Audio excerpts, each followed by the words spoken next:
ஆண்டவராகிய இயேசு கிறிஸ்துவின் நாமத்தினாலே அன்பின் வாழ்த்துக்கள். தொடர்ந்து அதிகாலையில் தேவனோடு என்ற தலைப்பில் நாம் யோசுவா புஸ்தகத்தை தியானம் செய்து கொண்டு வருகிறோம். இன்று தியானத்தின் வசனம் யோசுவா புஸ்தகம் 16வது அதிகாரம் அதனுடைய 10வது வசனம் வாசிக்கலாம். அவர்கள் காசேரிலே குடியிருந்த கானானியரை துரத்தி விடவில்லை. ஆகையால் கானானியர் இல்லால் மட்டும் இருக்கிறபடி எப்ராயிமருக்குள்ளே குடியிருந்து பகுதி கட்டுகிறவர்களாய் சேவிக்கிறார்கள். அல்லேலூயா. இந்த வசனம் என்ன சொல்லுகிறது என்றால், கர்த்தர் இஸ்ரவேல் ஜனங்களை அழைத்ததே கானானியர் தேசத்திற்குள்ளே எல்லாரையும் வெட்டும்படியாகவும் துரத்தும்படியாகவும் அந்த இடத்துல சுதந்திரித்துக் கொள்ளும்படியாகவும் தான் இந்த இடத்துல உள்ள அனுப்புகிறார். யோசுவா எல்லாரும் இந்த மாதிரி தான் செய்யறாரு.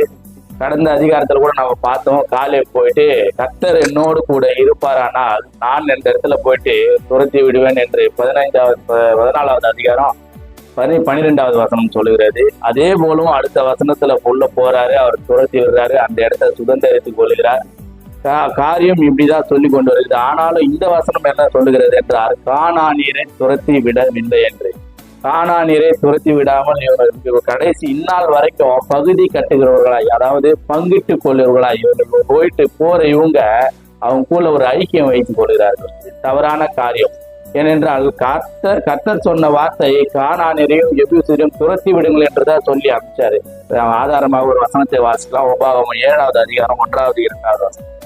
நீ சுதந்திரிக்க போகிற தேசத்தில் உன் தேவனாகிய கர்த்தர் உன்னை பிரவேசிக்க பண்ணி உன்னை பார்க்கிலும் ஜனம் பெருத்த ஜாதிகளாகிய ஏத்தியர், கிர்காசியர், எமோரியர், கானானியர், பெரிசியர், ஏவியர், எபூசியர் என்னும் 7 பலத்த ஜாதிகளை உனக்கு முன்பாக துரத்தி உன் தேவனாகிய கர்த்தர் அவர்களை உன்னிடத்தில் ஒப்பு கொடுக்கும் போது அவர்களை முறியடித்து அவர்களை சங்காரம் பண்ண கனவாய் அவர்களோடு உடன்படிக்கை பண்ணவும் அவர்களுக்கு இறங்கவும் வேண்டாம். அல்லேலூயா. தேவன் வெளிப்படையா சொல்றாரு, 7 பெரிய பலத்த ஜாதிகளை உங்க இடத்துல ஒப்பு கொடுப்பேன், அவர்களை துரத்தி விடவும் சங்காரம் பண்ணவும் வேண்டும், அவருடைய எந்த காரணத்தை கொண்டும் உடன்படிக்கை வைக்க கூடாது, அவங்களுக்கு இறங்கவும் கூடாது என்று தெளிவாக சொல்லி அனுப்புகிறார். ஆனாலும் இவங்க போயிட்டாங்க.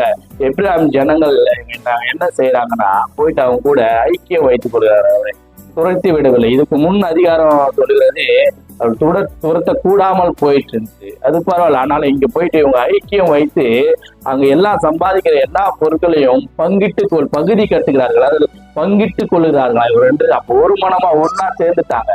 இது கர்த்தருக்கு ஆகாத காரியம். அல்லேலூயா. 5 பலத்த ஜாதியும் ஒன்னு இடத்துல ஒப்பு கொடுப்பேன், இவங்க போன உடனே கானானியரை சங்காரம் பண்ணியிருக்க வேண்டும். ஆனா இவங்க ஆகாத காரியத்தை செய்யறாங்க. கர்த்தருக்கு அருவருப்பான காரியம். கர்த்தர் சொன்ன வார்த்தையை கீழ்ப்படியாம போயிட்டாங்க. அல்லேலூயா. இது கர்த்தருக்கு பிடிக்காத காரியம். கர்த்தர் சொன்னதை செய்யாத, அதாவது இருளுக்கும் வெளிச்சத்திற்கும் சம்பந்தம் ஏது, பாவத்திற்கும் சுத்தத்துக்கும் சம்பந்தம் ஏது. இப்படிப்பட்ட காரியங்கள் சம்பந்தம் இல்லாமல் கர்த்தருக்கு செய்தால் அது கர்த்தருக்கு அருவருப்பான காரியங்கள். அதான் வேதம் சொல்லுகிறது, சங்கீதம் 1:1 சொல்லுகிறது, பரியாசக்காரர் உட்காரும் இடத்துல உட்காரக்கூடாது, பாவிகள் நிக்கிற இடத்துல நிக்க கூடாது. கர்த்தருக்கு இது அருவருப்பான காரியம். அவர் சொன்னால் அந்த வார்த்தையில 1000 அர்த்தம் இருக்கும். அல்லேலூயா. ஆகையால இவர்கள் இடத்துல பேசக்கூடாது அப்படின்னா, பாவிகள் இடத்துல பேசக்கூடாதுன்னா, நம்ம கொஞ்ச நேரம் பேசணும்னா அந்த பாவம் நமக்குள்ள சுதந்திரித்துக் கொள்ளும், நம்ம இருதயத்தை ஆளுகை செய்யும். ஆகையால அவர் சொன்னார்னா அதற்கு கீழ்பட்டோமானால் இன்னைக்கு என்னைக்காச்சும் ஒரு நாள் நல்ல பிரயோஜனமா ஆண்டவர் சொன்னார், அதை நான் செஞ்சேன், இன்னைக்கு நான் நல்லா இருக்கிறேன், இந்த எண்ணம் நமக்குள்ள இருக்கும். ஆனா கீழ்ப்படியாம போயிட்டோம்னா நம்முடைய வாழ்க்கை ரொம்ப பரிதவிக்கக்கூடிய வாழ்க்கையா போயிடும். இங்க பாருங்க, எப்ராயிம் கீழ்ப்படியாம போயிட்டாங்க.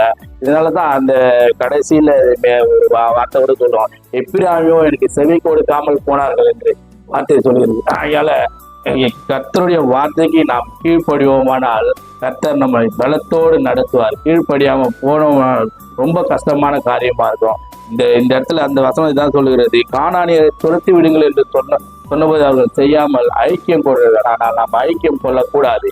இந்த வசனம் உங்களுக்கு பிரயோஜனமா இருக்கணும். நம்புறேன். கர்த்தர் உங்களை ஆசீர்வதிப்பாராக.